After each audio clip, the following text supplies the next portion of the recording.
peu. Bien, nous allons d'abord commencer à remercier notre Dieu qui nous a donné cette opportunité pour que nous puissions être ici ensemble, ici pour cette circonstance qu'il nous a fait réunir ici.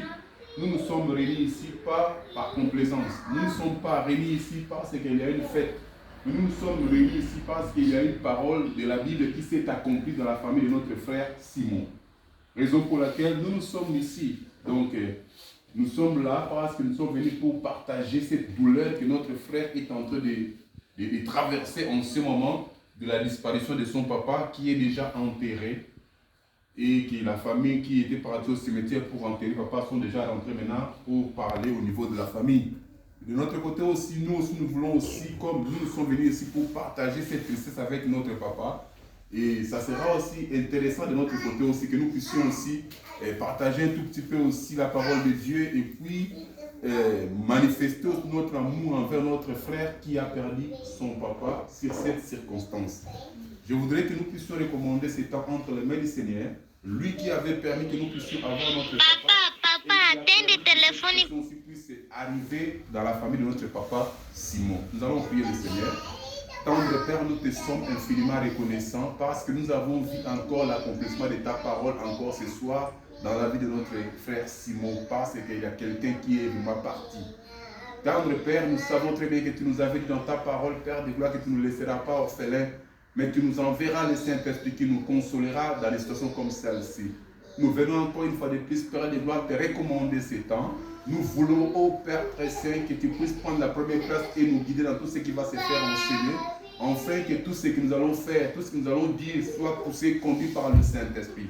Cher Saint-Esprit, nous ne savons pas le degré de la plaie que notre papa Simon a dans son cœur, ni le degré de la plaie que la famille a au niveau de l'Afrique, aussi là où il se trouve. Mais nous savons très bien que toi, tu as la possibilité de bander les plaies que nous ne voyons pas, que toi tu vois et que toi tu connais la grandeur de la plaie que la famille a dans la famille.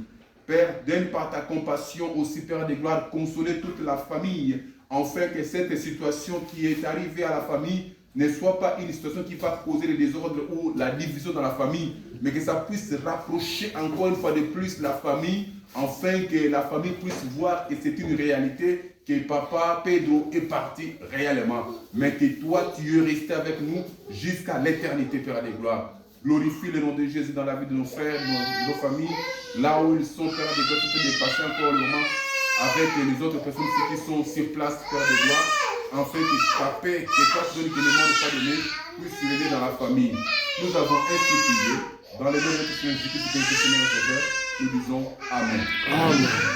Bien, vraiment, comme nous savons très bien, dans notre culture, nous qui sommes aussi des Africains, si vous partez dans un endroit de veille, vous devez avoir une information.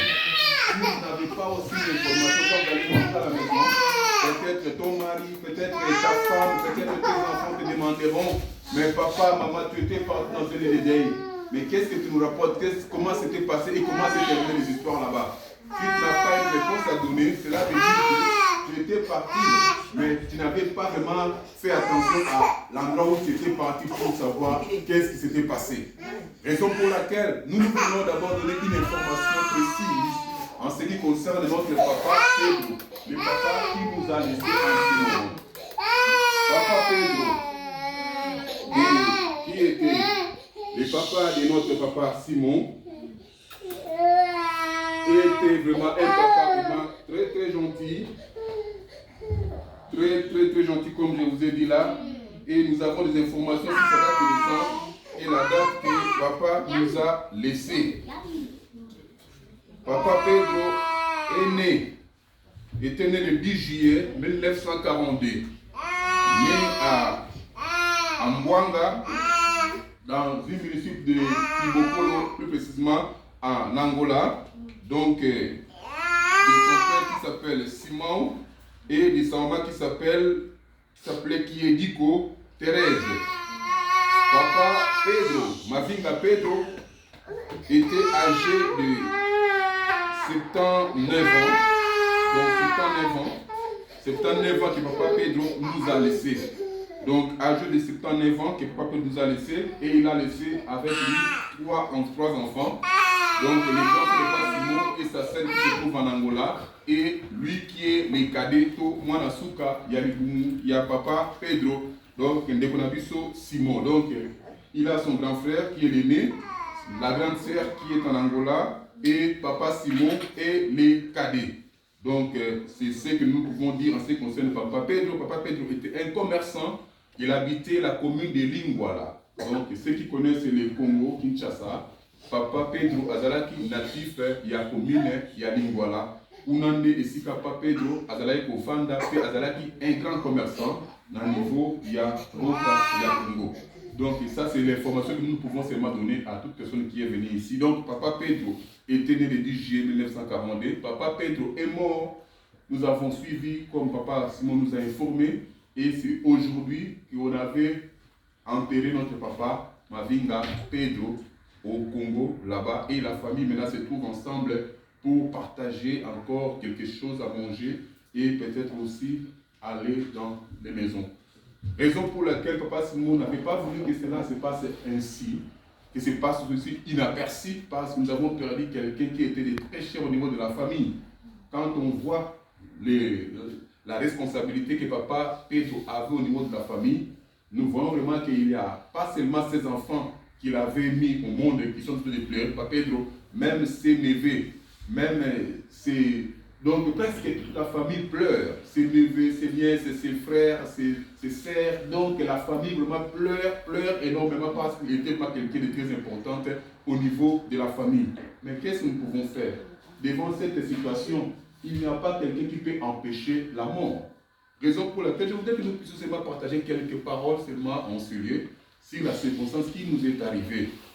Je voudrais que nous puissions seulement lire des choses. Nous allons prendre le Proverbe 27 et puis nous allons prendre Jean chapitre 15 et nous allons lire de 13 à 16 pour que nous puissions comprendre ce que Dieu veut que nous puissions comprendre ce soir. Nous allons lire d'abord Proverbe.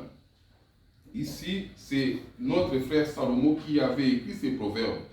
Il nous dit dans le livre des Proverbes, chapitre 27, dans le Proverbe 27, on a tous vu le verset 10. Ici, le proverbe, le roi Salomon nous parle de quelque chose qui est très important. Il nous dit ceci: n'abandonne pas ton ami et l'ami de ton père, et n'entre pas dans la maison de ton frère au jour de ta détresse. Mieux vaut un voisin proche qu'un frère éloigné.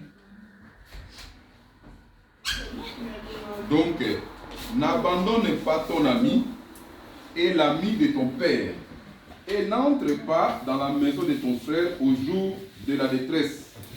Mieux vaut un voisin proche qu'un frère éloigné. Nous avons seulement ici vu quelque chose que Dieu nous a interpellé. Dieu nous a interpellé de ne pas abandonner notre ami. De ne pas abandonner notre ami et l'ami de ton père. Nous allons seulement l'ami et l'ami de ton père. Il nous dit aussi encore dans la seconde partie, mieux vaut un voisin proche qu'un frère éloigné. Donc ici, le roi Salomon voulait seulement nous interpeller pour nous dire qu'un voisin proche, c'est celui qui a possibilité de faire ce qu'on appelle la narration. Donc lui, il peut raconter l'histoire de la manière dont l'histoire s'était passée. Il est un témoin oculaire.